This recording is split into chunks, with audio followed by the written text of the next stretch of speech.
Saya Kepala Sekolah SDN Wonokusumo, Kecamatan Mojosari, Kabupaten Mojokerto.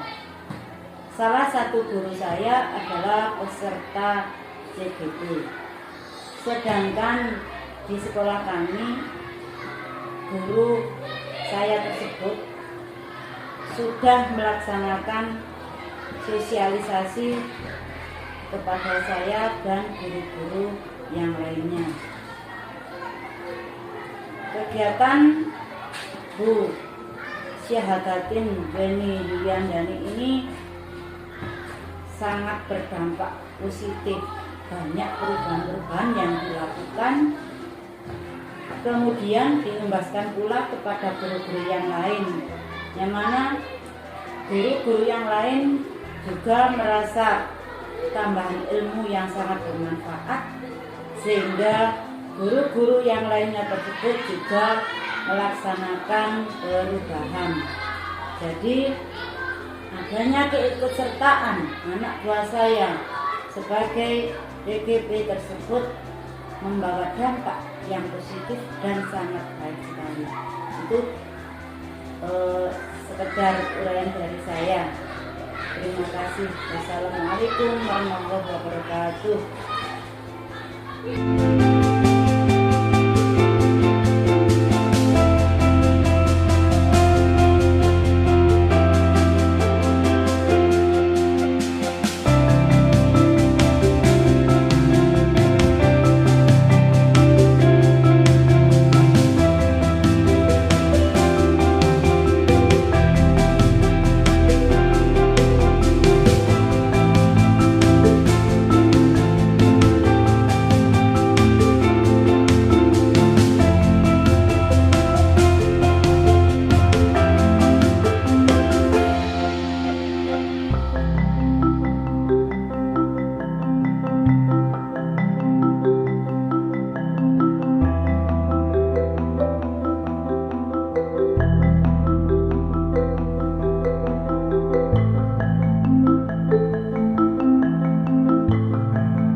warahmatullahi wabarakatuh. Waalaikumsalam warahmatullahi wabarakatuh. Puji syukur kehadirat Allah Subhanahu wa Ta'ala yang telah memberikan kita karunia berupa hidayah maupun kesehatan, sehingga kita hari ini bisa bertemu dan berkumpul dalam kegiatan pengibasan dalam keadaan sehat walafiat tak kurang suatu apapun.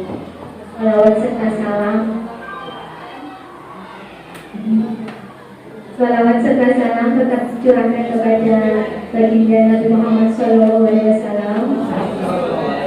karena beliau yang membawa kita dari zaman kegelapan menuju zaman yang terang benderang. Bapak Ibu, terima kasih kehadirannya. Yang terhormat Ibu Narwiyah SPD selaku Kepala Sekolah SD Mangunkusumo dan teman-teman yang saya banggakan dan juga saya sayangi sekali.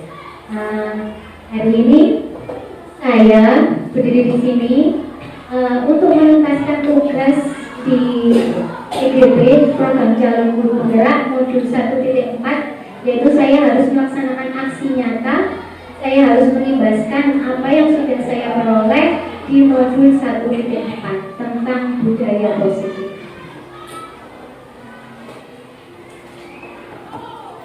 Modul 1.4 berbicara tentang budaya positif, baik di sekolah maupun di kelas.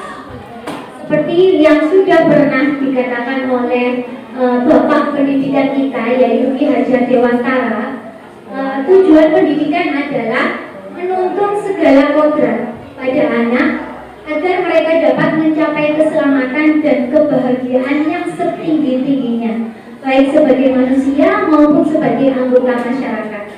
Nah, dari tujuan itu kita tahu bahwa anak didik kita itu adalah pribadi yang unik. Semua anak tidak ada yang sama, punya karakternya masing-masing. Jadi tugas kita sejalan dengan pemikiran atau filosofi Ki Hajar Dewantara atau KHD, yaitu tugas kita itu bukan mengajar sebetulnya. Tugas kita adalah menuntun segala kodrat yang ada pada anak-anak. Jadi anak-anak itu sudah punya kodratnya sendiri, punya karakteristiknya sendiri, yang tidak bisa kita samakan antara anak satu dengan anak yang lain.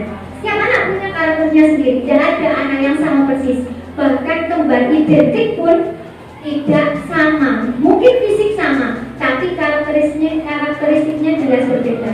Itulah yang kita hadapi setiap hari, bahwa anak-anak didik kita itu pribadi yang unik, tidak ada yang sama. Semua itu punya karakternya sendiri-sendiri. Tugas kita apa? Seharusnya tugas kita bukan mengajar, hanya menuntun mereka menuju versi terbaik mereka. Mereka yang punya karakteristik ini kita tuntun supaya punya versi terbaik dari mereka. Tidak bisa kita satu kelas 5C saya suruh jadi dokter semua, tidak bisa. Karena setiap anak punya kodrat dan karakternya sendiri-sendiri. Yang tugasnya kita hanya menuntun mereka menemukan versi terbaik mereka. Oh, hari ini karakteristiknya pandai desain, berarti kita dorong versi terbaik mereka, nanti gurunya akan menjadi manusia yang selamat dan bahagia, selamat dunia maupun akhirat. Tidak hanya selamat di dunia, tapi juga selamat di akhirat.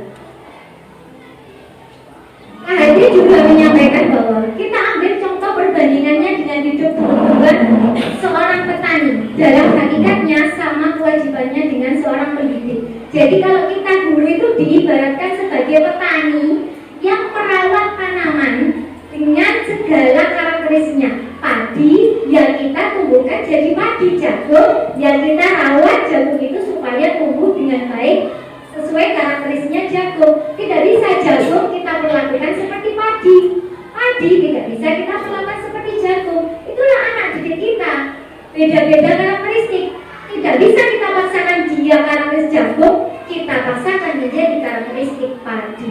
Tugas kita apa berarti kalau begitu? Hanya menuntun mereka, memberi seperti petani, memperbaiki kondisi tanahnya, memelihara tanamannya, memberi pupuk, memberi air, membasmi ulat atau jamur-jamur, bukan merubah karakteristik mereka, karena mereka sudah punya kodrat alam dan kodrat zamannya masing-masing.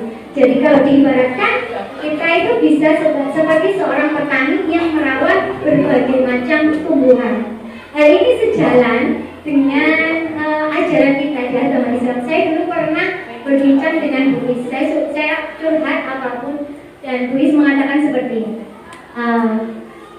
Iya Mbak, kita hanya bisa berusaha. Pinternya anak, berhasilnya anak tergantung Allah Subhanahu wa Ta'ala atas ridhonya. Dengan kata lain bahwa anak itu sudah punya kodrat, kita hanya tinggal menunggu. Bukan berarti kata-kata Buis tadi berarti dari guru geopo. Bapak, bukan seperti itu. Tugas kita adalah memastikan mereka jika mereka keluar dari zonanya menuju area yang berbahaya, kita jadi pamongnya, menuntut ayo-ayo. Seperti kalau kita menuntut anak kecil, kalau mau ada selokan kita hindarkan. Seperti itu adalah tugas kita sebagai seorang pendidik. Seperti yang dikatakan Islam bahwa yang berubah adalah Allah. Kita hanya dituntut berusaha. Jadi let's do the best and let's get the rest. Biarkan kita berbaik, kita berbuat sebaik-baiknya, sisanya biar Allah yang menentukan. Yang penting nanti pertanggungjawaban kita adalah apa yang sudah kita lakukan, bukan hasilnya. Betul ya Bu Rizky? Nanti saat kita sudah bertemu pencipta kita, bukan anakmu sing ranking siji piro, sing iso perkalian piro, muridmu betul begitu ya. Jadi yang ditanyakan nanti bukan hasilnya anak-anak kita juara atau tidak, tapi apa yang sudah kita lakukan untuk anak-anak kita.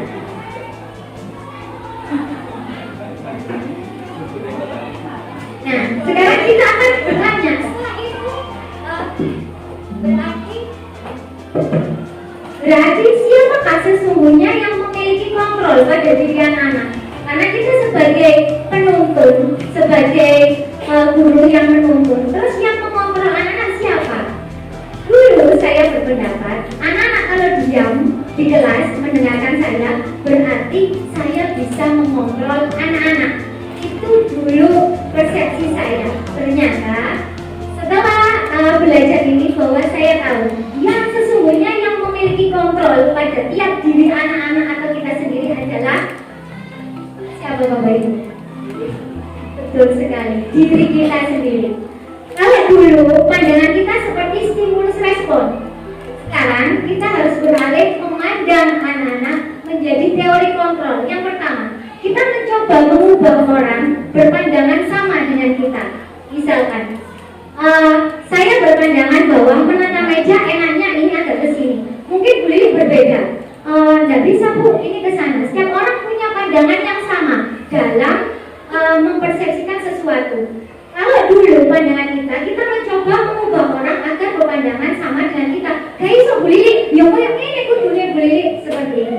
Tapi yang seharusnya kita lakukan menurut teori kontrol adalah kita berusaha memahami pandangan orang lain tentang dunia. Kita harus tahu, Bu Lili, kenapa Bu Lili kok ikut? Soalnya Bu Lili ini kok berbahaya benar. Oh iya ya, setelah kita lihat, oh berarti jadi kita tidak boleh mengubah pandangan orang lain supaya pandangan sama, karena setiap orang punya alasan dan tujuan yang berbeda-beda. Itulah yang harus kita lakukan, bukan memaksa mereka supaya berpandangan sama dengan kita, tapi kita yang harus memahami bagaimana pandangan dia, mengapa dia berpandangan seperti itu. Yang kedua adalah perilaku buruk dilihat sebagai suatu kesalahan, bahwa anak-anak berperilaku buruk itu salah. Kamu salah berarti. Itu adalah pandangan dulu. Yang harus kita lakukan sekarang adalah semua perilaku memiliki tujuan. Jadi anak misal tidak marah pengen salah kamu, lalu saya ini masuk jeding seperti itu. Untuk pandangan kita lupa bahwa kita harus tanya dulu, lapona semua perilaku memiliki tujuan. Lapona sampai marah pengen ibu nenek saya meninggal. Nah, baru kita tahu, jangankan dia, kalau kita saja ada keluarga yang meninggal, apakah pekerjaan kita bisa selesai? Nah, dari itu kita harus tahu dulu tujuannya dia tadi melakukan sesuatu itu apa. Baru kita membuat langkah-langkah selanjutnya. Jangan langsung menjudge bahwa anak yang berperilaku buruk adalah salah. Jadi kita harus pasti punya tujuan. Yang ketiga, orang lain bisa mengontrol saya. Itu dulu, bahwa saya berpendapat anakku yang menang, murid saya kalau menang di kelas berarti saya bisa mengontrol mereka, saya berhasil. Ternyata itu tidak benar, bahwa mereka itu hanya Anda yang bisa mengontrol diri Anda sendiri. Mengapa kalau anak-anak berhasil saya kontrol? Karena anak-anak mengizinkan saya untuk mengontrol mereka. Mereka yang mengizinkan saya. Tapi kita tidak bisa mengontrol apa yang dilakukan anak-anak. Contoh, kita punya genggaman tangan, kita mau mempertahankan sesuatu yang berharga di genggaman kita, misalkan sesuatu itu sangat berharga dan harus kita pertahankan. Mau kita dibujuk seperti apa, diidik-idik seperti apa, kalau kita memang berniat mempertahankan dan memutuskan tidak membuka genggaman tangan kita, ya tidak akan terbuka. Tapi kita biasanya berpendapat terbuka, loh karena aku nungguin sih katanya gitu. Saya kuat dari ini, bukan karena orang lain, tapi diri Anda yang memutuskan bahwa Anda menyerah dengan itik-itik itu mah. Ya wes, aku buka. Jadi kontrol itu seharusnya tidak pada orang lain, tapi diri Anda sendiri yang bisa mengontrol. Tidak ada bahwa orang lain itu bisa mengontrol Anda, itu salah. Hanya Anda. Cuma tadi karena gangguan orang lain seakan-akan mereka mengontrol Anda, seperti tadi yang genggaman tangan tadi. Padahal tidak. Anda sendirilah yang memutuskan untuk menyerah pada gangguan Anda. Terus yang selanjutnya adalah pemaksaan Anda pada saat bujukan gagal. Misal sekarang anak saya sakit tidak mau minum obat. Kata bujuk, nah Dek, kalau nanti kamu mau minum obat, tak berikan ini. Kamu kurang gak minum obat. Saat gak mau, saya berubah menjadi pemaksaan. Nek gak mau minum obat, tak bawa ini Pak dokter saya ini. Ayo, ya apa? Pasti begitu. Biasanya kita kalau bujukan sedang gagal, langkah yang akan kita ambil adalah pemaksaan. Itu dulu. Seharusnya yang kita ubah sekarang adalah kolaborasi dan konsensus menciptakan pilihan-pilihan baru. Jadi bukan pemaksaan. Kalau kamu nggak mau minum obat, oke. Terus sekarang apa yang sama saya ini sakit? Mau sakit terus? Atau mau minum obat? Atau mau ke dokter? Iya apa sampean? Biarkan dia yang memutuskan sendiri. Tapi kita memberi pilihan dan mendorong dia berpikir. Jadi saya harus apa? Seperti itu. Jadi nanti goalnya anaknya sendiri yang memutuskan, bukan kita yang memaksa. Mau dapat seperti itu. Dan yang terakhir, model berpikir menang kalah. Nanti kalau si model berbulu, berarti yang pelaku kalah, yang korban menang. Misalnya anak dipukul, yuk ini kota umumnya melayu second, si korban menang, si pemukul kalah. Tapi kalau dalam ngobrol, baik pemukul maupun korban, dua-duanya menang. Kenapa? Wes nak saya konco sampean iki wes loro ini. Apa yang saya lakukan untuk memperbaiki? Itu Bu, saya bawa ke dokter tidak apa-apa Bu. Jadi dua-duanya menang. Si pelaku memutuskan sendiri untuk memperbaiki kesalahannya. Si korban juga mendapat sesuatu untuk tadi karena sudah dipukul tadi. Jadi dua-duanya menang, win-win solution. Itu adalah teori kontrol. Nah, maka dari itu, mengapa kita harus melakukan disiplin? Apa sih disiplin itu? Disiplin itu kalau menurut bahasa latinnya artinya belajar. Disiplin diri membuat orang menggali potensinya menuju sebuah tujuan apa yang dia hargai. Kalau saya disiplin, itu berarti nanti potensi saya, misalkan saya rajin belajar, berarti potensi saya akan berkembang, saya akan bisa mempunyai kompetensi yang lebih menuju sebuah tujuan. Nanti saya akan bisa bekerja di lini manapun karena saya mempunyai kompetensi. Seperti itu maksud dari disiplin awalnya. Namun dalam budaya kita akhirnya disiplin itu berubah menjadi sesuatu yang dilakukan seseorang pada orang lain untuk mendapatkan kepatuhan. Jadi kata-kata disiplin itu biasanya langsung di otak kita kudu patuh. Serentetan aturan berarti pokoknya kudu manut, kudu patuh. Sehingga kata disiplin dihubungkan dengan kenyamanan, keterpaksaan. Aku kudu patuh, aku kudu manut. Bukan kepada apa yang kita hargai dan pencapaian suatu tujuan mulia. Contoh sekarang, memakai helm. Itu kan peraturan ya. Kita memandangnya memakai helm itu kepatuhan, ketidaknyamanan. Aku kudu gawe helm mana? Jaga ditangkap polisi, jaga ditilang. Padahal awalnya kenapa dibuat harus memakai helm itu adalah karena untuk keselamatan kita. Tujuan mulianya untuk keselamatan kita. Tapi kita cenderungnya menangkap disiplin itu sudah sebagai kepatuhan, ketidaknyamanan, pokoknya gak enak aku dipaksa, kudu helm. Padahal awalnya itu karena tujuan mulia tadi. Nah, itulah tugas kita untuk mengganti mindset tadi. Disiplin itu juga dihubungkan ambek ketidaknyamanan, padahal disiplin itu punya tujuan mulia yang ingin dicapai. Sekarang teori motivasi perilaku manusia. Kalau begitu manusia itu berperilaku, mau salah, mau benar, mau melanggar, mau tidak. Itu apa ya motivasi dalam dirinya? Yang pertama menurut Diane Goshen, yang pertama adalah untuk menghindari ketidaknyamanan atau hukuman. Supaya aku gak dihukum, gak dibilang, aku tak gawe helm. Itu untuk menghindari hukuman. Rata-rata perilaku kita biasanya seperti itu. Mengapa kita menerapkan disiplin? Supaya tidak dihukum. Nah, itu termasuk motivasi eksternal. Eksternal berarti dari luar, bukan dari diri kita sendiri. Kita terpaksa. Yang kedua adalah untuk mendapatkan imbalan orang lain atau institusi. Contoh, aku tak berani sore untuk aku cek benar-benar aku cek jadi pegawai guru terbaik. Itu adalah motivasi eksternal juga karena berasal dari luar. Dan tiap ini ternyata tiap motivasi itu punya konsekuensi atau dampak nantinya. Yang pertama, kalau hukuman, kita akan nanti misal anak gara-gara PR dikongkon masuk WC, itu adalah bentuk hukuman. Itu dampaknya ternyata Bapak Ibu tidak hanya kecil saat itu tok anak loro. Apakah jenengan berpikir setelah dikosok WC menit anak mau menggarap PR kan? Ada jaminan kan? Mungkin iya, mungkin besoknya aku cek garap, ibu cek masuk WC aku tak garap PR. Tapi saat jenengan tidak ada, hukuman tidak berlaku, dia pasti akan kembali lagi tidak garap PR. Karena motivasinya dari luar, bukan dari dirinya.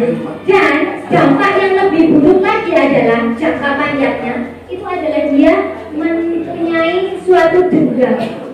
Mas yo, kawan yo, buru wedi. Atau lebih parah lagi, tidak seperti itu. Aku jangan untuk dari guru, muridku untuk kawan masuk WC kasusnya. Seperti peristiwa SKPDN. Perpeloncoan itu kan dari itu, karena dari hukuman. Jadi dampaknya Bapak Ibu, makanya apa yang kita lakukan sekarang itu dampaknya kepada anak itu besar sekali Bapak Ibu. Bukan hanya kalau dampaknya kecil hari ini kita oke, tapi itu akan terbawa sampai nanti sampai dia dewasa. Bagaimana nanti kalau Anda mempertanggungjawabkan hal itu? Dengan ikut andil dalam kesalahan dia saat dewasa. Astagfirullah, semoga kita tidak itu dengan hal-hal seperti itu. Yang kedua, mendapatkan imbalan. Kita menerapkan disiplin kepada anak dengan memberi dia imbalan. Ternyata itu pun berefek kepada dia. Sama dengan hukuman, efeknya hanya sementara. Nek gak ono kaitan guna. Pokoknya sama seminggu ini kok udah senang itu, kok gorengan perlu wedding. Semakin lama guna lali. Kayaknya dia gorengan. Kalau gorengan udah sampai kuning. Seperti itu. Hanya sementara. Karena itu motivasi eksternal. Dan ternyata itu dampak jangka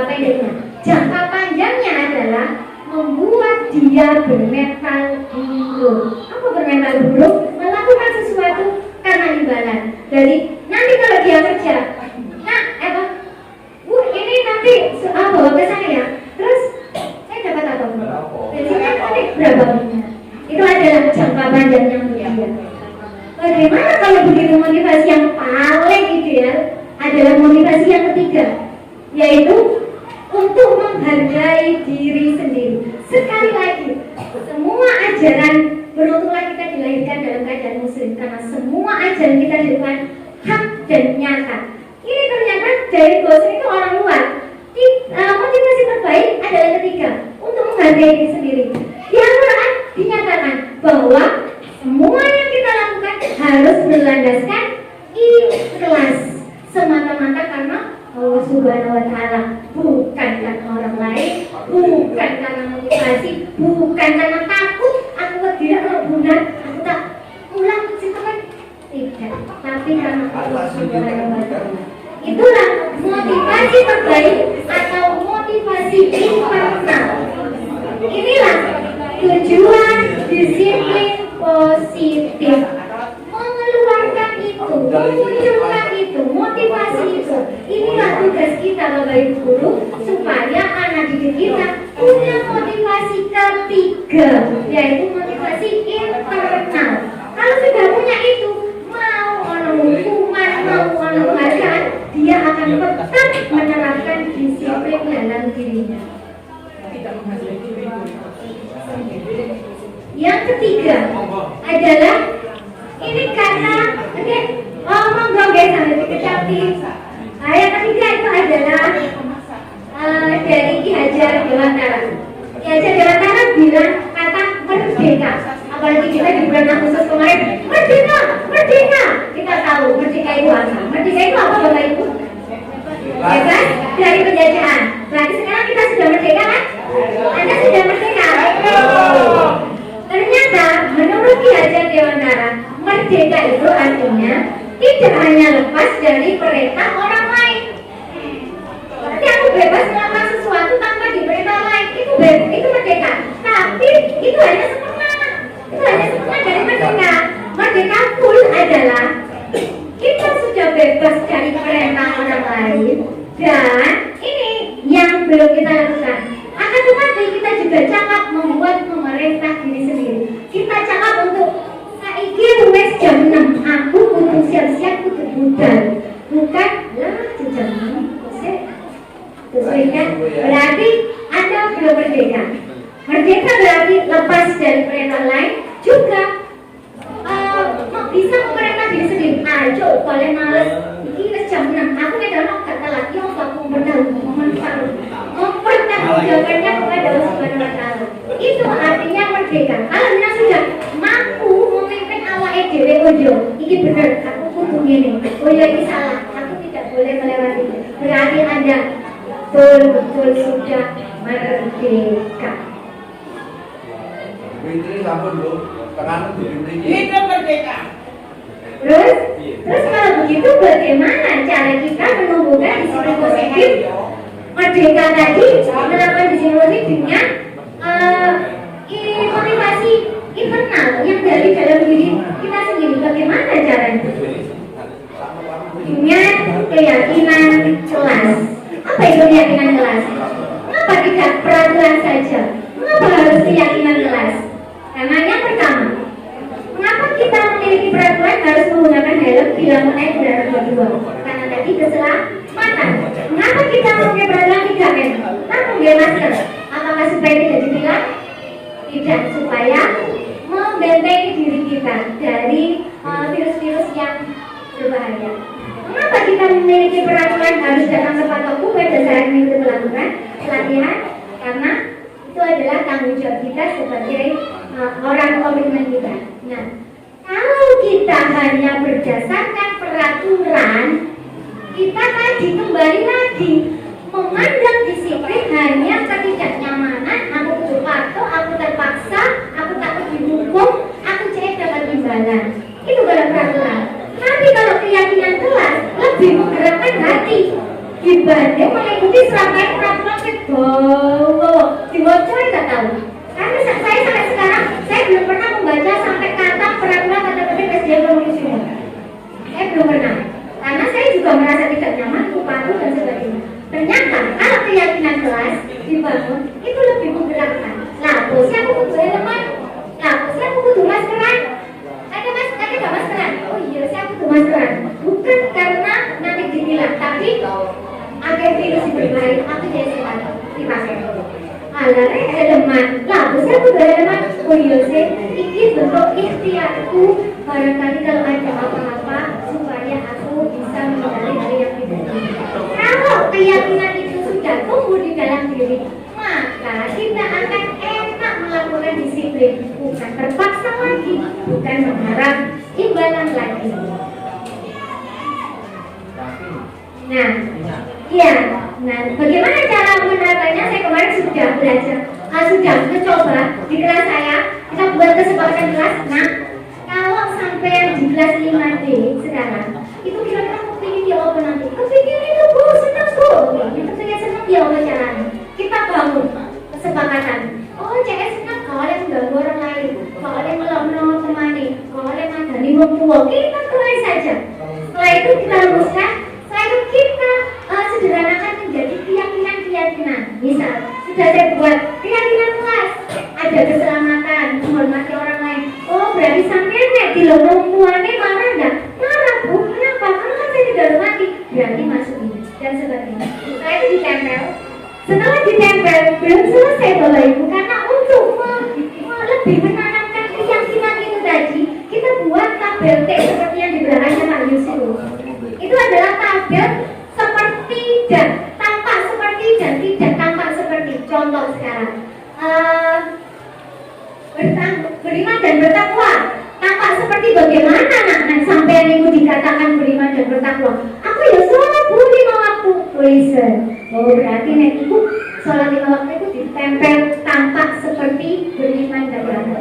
Nek gak beriman dan bertakwa nah sampai cukup nek koyo apa iku bu nek kudu ibu nek sholat rame tulisan. Kalau sholat rame biarkan bahasa anak-anak sendiri, jangan seperti bahasa PPKN. Kemarin ada yang bilang, saya bu, itu bu bebas berpendapat saat keputusan kelas diambil. Itu adalah bahasa buku PPKN. Saya tidak suka. Yang setiap hari jangan kita lakukan. Itu bu, menghina orang tua bu dari orang tua. Tulisan. Jadi kita ambil yang itu. Setelah itu anak sendiri yang merumuskan. Saya itu tahu, oh berarti aku punya nilai beriman dan berakhlak mulia itu ya apa? Oh aku punya nilai menghormati orang lain, berarti yang harus lakukan apa? Dari itu kita membangun anak-anak, membangun keyakinan di dalam diri mereka. Nah, dari tadi berarti peraturan kelas kesepakatan tadi akan lebih luas lagi keyakinan kelas. Setelah keyakinan kelas terbentuk, maka lingkungan kita akan jadi positif, lebih positif. Kalau lingkungan positif, budaya sekolah akan menjadi positif. Kalau namanya harus kalau lewat arahnya ramah-ramah, arahnya sopan-sopan. Budaya sekolah. Nah, itu Pak Oto sudah begini, gak iso, begitu ya Pak Oto. Gak iso loh. Nah, memang Pak Oto melakukan ini tidak seperti membalikkan telapak tangan. Saya sudah nulis kayak kuno. Apakah setelah nulis anak-anak langsung berubah? Tidak. Tentu banyak prosesnya. Banyak. Tidak bisa kita langsung ini. Tidak bisa. Ingat tadi kontrol itu ada di anak, bukan kita.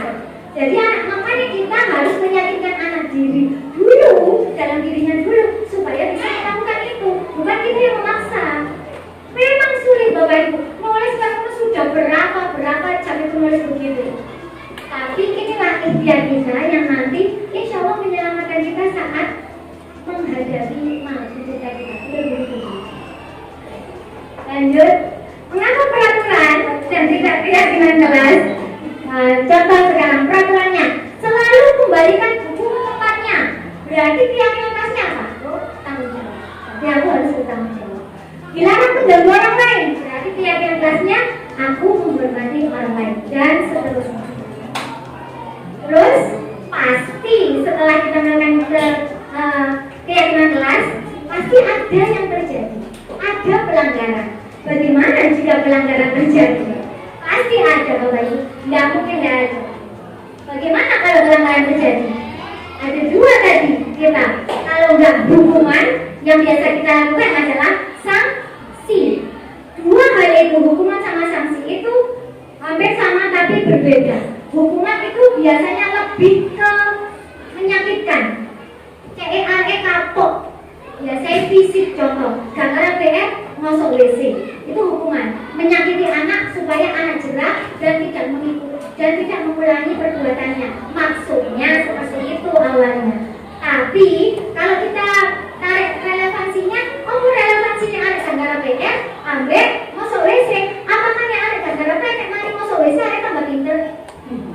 Tidak kan? Itulah karakteristik hukuman tidak relevan dengan pelanggaran yang dilakukan. Tapi kalau sanksi itu relevan, misalnya anak tidak mengerjakan PR, berarti nanti kalau istirahat apa yang kamu lakukan? Nah, harus bertanggung jawab. Saya akan nulisnya Bu, saya tidak istirahat. Itu konsekuensi atau sanksi. Jadi masih relevan dengan pelanggarannya. Apakah dua itu betul? Tidak disarankan untuk melakukan sanksi maupun hukuman. Apa yang paling ideal? Yang paling ideal adalah restitusi. Saya juga baru kenal dengan restitusi. Restitusi itu apa? Proses menciptakan kondisi bagi murid untuk memperbaiki kesalahan mereka sendiri, sehingga mereka bisa kembali kepada kelompok mereka dengan karakter yang lebih kuat. Misal, arek gak garap PR, kita suruh masuk WC, kita suruh lari, berarti kita memisahkan dia dari kelompoknya, mengucilkan dia, ya kan? Kita mengeluarkan dia dari kelas. Itu tidak disarankan, karena menurut penelitian ternyata itu tidak berdampak baik kepada anak. Yang berdampak baik kembalikan dia ke kelompoknya. Bagaimana caranya? Dengan restitusi. Ya bosnya restitusi itu kita. Ini adalah perbandingan antara hukuman, sanksi sama restitusi. Dari bagian ini kita tarik bahwa hasil dari hukuman adalah negatif, tidak ada baiknya sama sekali kepada anak. Kalau konsekuensi atau sanksi masih netral, anaknya netral, bisa baik, bisa tidak. Tapi restitusi positif, dia akan menjadi anak yang lebih positif. Bagaimana restitusi itu? Saya semakin penasaran kalau begitu. Ciri-ciri restitusi yang pertama adalah bukan untuk menebus kesalahan. Jadi, nek aku garap aku kudu tebus kesalahan. Nek aku mari moyo koncoku, aku kudu tebus koncoku. Tak bayar 10.000, tak 1.000, nang rumah sakit. Bukan begitu. Berarti mari aku menyumbang cuma 1.000 itu. Itu kalau hukuman atau sanksi. Tapi kalau restitusi bukan. Bukan menebus kesalahan, namun belajar dari kesalahan. Kalau saya sudah mengukur teman saya, apa yang terjadi dengan saya? Apa efeknya? Apa dampaknya? Itu yang ditanyakan anak, bukan menebus kesalahan. Berarti aku nenek bejo, berarti aku lihat mau. Yang kedua, memperbaiki hubungan. Anak sing mari nonyo mang, marono kalau setelah restitusi akan saling berbaikan, kak pencet-pencetan atau kak bau-bauan dan sebagainya. Yang ketiga, restitusi itu tawaran, bukan paksaan. Awakmu nek gara-gara aku ngene awakmu kudu saiki bawa ini rumah sakitnya gak awakmu tak tokno teko SDW bukan, tapi kita memberi tawaran. Nah, terus nek koncone wis koyo ngene yo apa nah? Apa yang kamu lakukan untuk memperbaikinya? Seperti itu, bukan paksaan. Jadi dia yang berpikir sendiri. Apa? Kalau tidak muncul, kita memancing dia. Yang keempat, restitusi menuntut untuk melihat ke dalam diri. Oh iya ya, ternyata bulan kocok kayak bonya apa itu gara-gara aku. Iya ya, ternyata sing salah aku ya. Aku ya sing kurang ajar. Ya, bukan ya. Enggak, ajar dirimu. Aku hanya berdirimu. Tidak. Jangan selalu begitu. Menyalahkan korban, bukan dia membela diri. Tapi kalau restitusi dia lebih melihat ke diri. Oh ya salahku dan sebagainya. Restitusi mencari kebutuhan dasar yang mendasari tindakan. Kenapa sama nyuara itu mah? Karena hobi atau apa? Nah kita harus melihat itu kebutuhan dasar apa yang tidak terpenuhi di dia. Ternyata setelah itu adalah dia diikuni wong tuane. Berarti kan juga ada kesalahan dari korban. Kenapa dia dipukul? Restitusi adalah cara paling baik. Terus fokus pada karakter bukan tindakan dan fokus pada solusinya. Restitusi mengembalikan murid yang berbuat salah pada kelompoknya, bukan mengucilkannya. Bagaimana cara menjalankan segitiga restitusi? Yang pertama adalah menstabilkan identitas. Yang kedua, memvalidasi tindakan yang salah. Terus menanyakan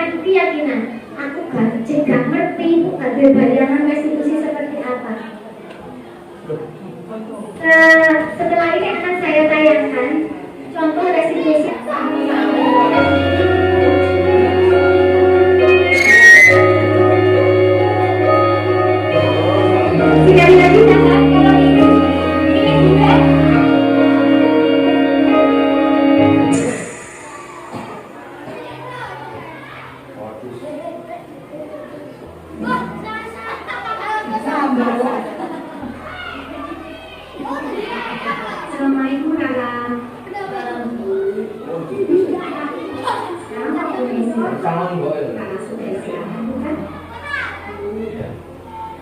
Apakah ada yang ingin saya sampaikan pada ibu? Saya bangkit, Bu. Saya marah pada Sakti.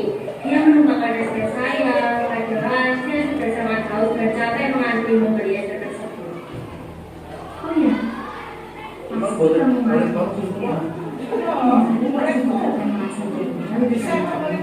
Itu tuh loh yang Apa yang dia lakukan? Kan langsung mati Santi, Bu, di depan anak banyak, biar tahu rasa dia.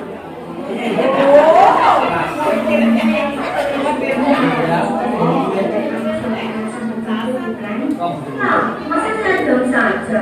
Sudah capek-capek tidak bisa gini.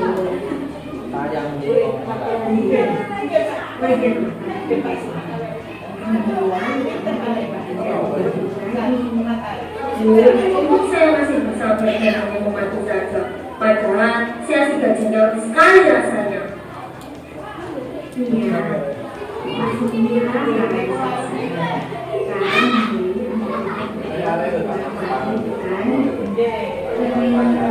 Iya sih, lagi mati.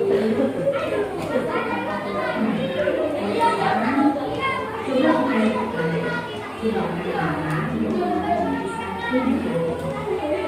kira-kira kata-kata itu sudah sesuai dengan yang halus dulu. Tidak, Bu. Sebenarnya sudah baik memainkan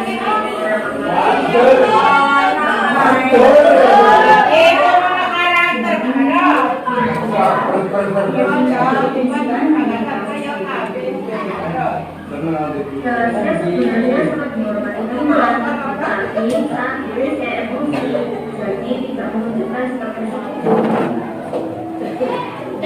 Sekarang meyakini bahwa saling menghormati orang lain itu penting buat kamu. Ya, Bu. Iya, jadi setuju dengan tetap perlu saling menghormati.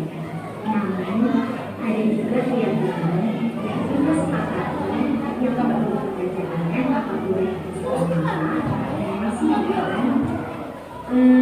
Saya seharusnya menyesalkan, Bu. Kita terpilih itu untuk mati, dan juga harus menyadari bahwa pribadi memang ramai dipisahkan. Jadi saling menyenggol suatu hal yang wajar dan dapat diburu. Dan tentu akan sangat bersedia memperbaiki masalah ini. Ya, Bu. Kalau kamu memperbaiki masalah ini, karena akan menjadi orang seperti apa? Saya akan menjadi orang yang bertanggung jawab, Bu. Iya. Untuk sekarang, bagaimana rasanya menjadi orang seperti itu? Nah, pastinya, Bu, bangga pada diri sendiri. Baiklah, kalau begitu, ayo kita belajar bagaimana memperbaiki masalah. Saya ingin menjadi anak bertanggung jawab dan memberikan contoh pada Santi. Saya juga ingin mengusulkan bagaimana jika jalan kaki bukan searah, sehingga teman-teman yang membeli, makan atau minum tidak saling bertabrakan. Wah, ide yang sangat bagus sekali, Lara. Akan saya sampaikan kepada petugas kantin untuk membantu hal tersebut.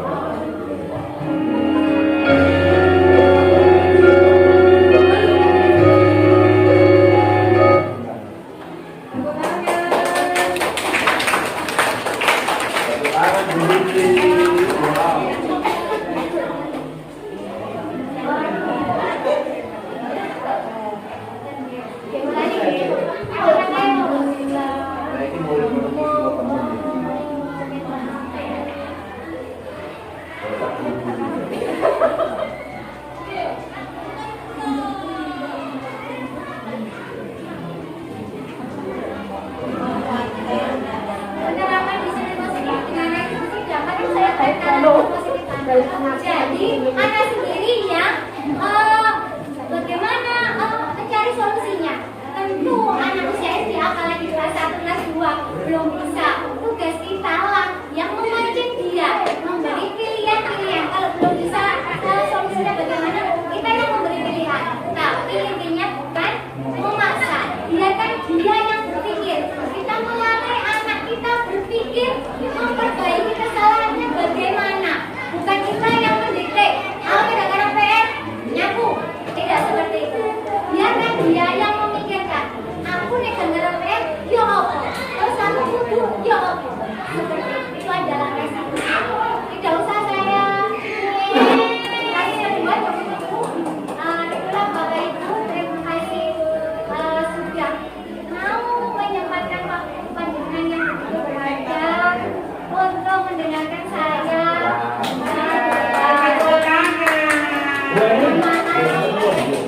pakai turun ya.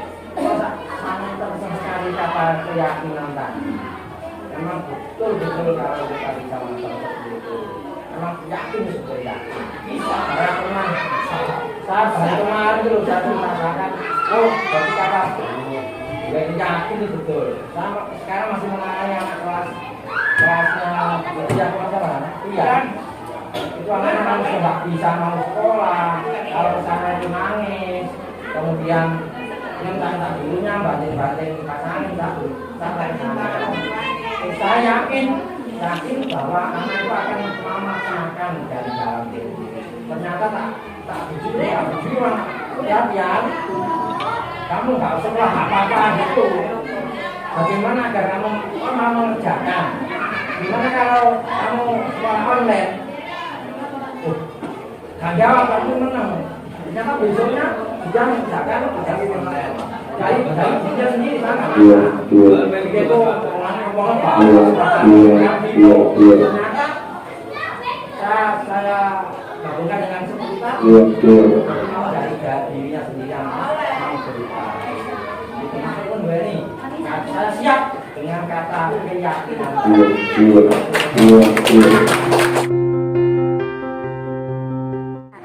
Banyak hal baru yang saya dapat dari Bu Eni. Pentingnya pembiasaan-pembiasaan yang menjadi budaya positif untuk menumbuhkan karakter positif pada murid. Dan adanya restitusi untuk menghadapi pelanggaran-pelanggaran disiplin dengan melaksanakan tahapan segitiga restitusi. Sehingga anak-anak melaksanakan tahapan segitiga itu dengan disiplin yang positif, dengan motivasi intrinsik mereka sendiri. Saya sudah mulai menerapkannya di kelas saya dan hasilnya sangat baik. Terima kasih. Assalamualaikum warahmatullahi wabarakatuh.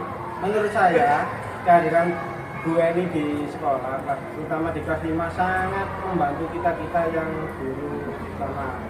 Bila itu sangat memberikan inovasi, kreativitas maupun kreativitas dalam pengembangan model pembelajaran di setiap kelas. Dalam pembelajaran di kelas-kelas, bila itu sangat aktif dan kreatif maupun mengembangkan visi-visi yang kita lakukan. Karena bila itu sangat memberikan kita memiliki kita itu dalam pembelajaran yang bagus, serta menjadi seorang guru yang profesional.